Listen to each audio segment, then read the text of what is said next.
Bonjour à tous les artistes en herbe ou confirmés et bienvenue dans mon atelier. Je suis Brunhilde, enlumineur de France mais surtout créatrice en quête de nouveaux défis. Aujourd'hui, on va parler calligraphie et j'aimerais particulièrement vous présenter la calligraphie carolingienne.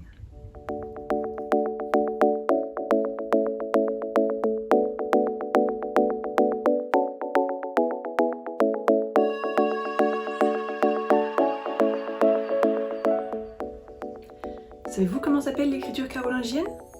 Savez-vous quand elle est apparue et sous quelles conditions? Sauriez-vous la reconnaître? C'est ce que je vous explique aujourd'hui.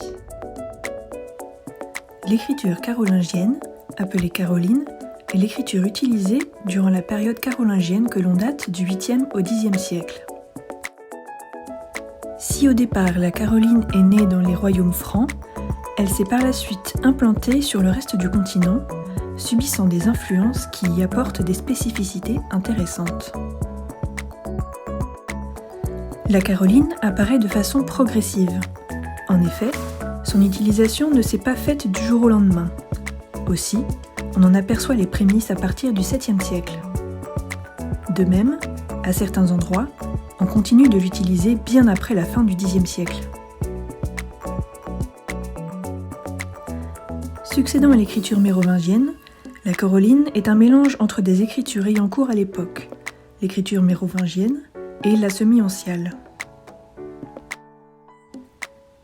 À cette époque, Charlemagne a la volonté d'uniformiser l'écriture. Les lettres minuscules se simplifient donc et se rationalisent.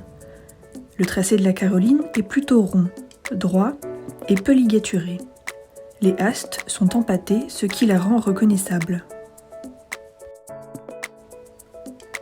Cependant, tout comme l'écriture mérovingienne, la caroline n'est pas uniforme dans sa graphie. En effet, selon l'endroit où on l'utilise, il existe des variétés et des libertés de style au niveau de la composition de l'alphabet.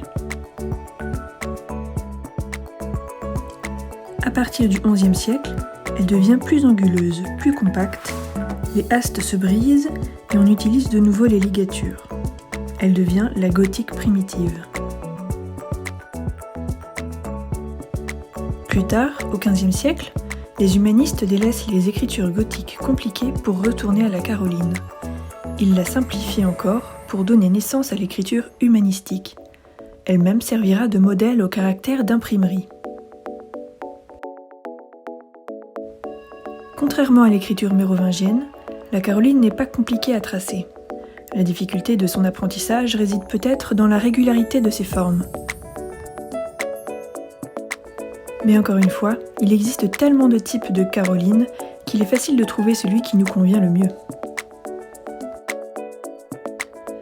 Merci d'avoir regardé cette vidéo, j'espère qu'elle vous a plu.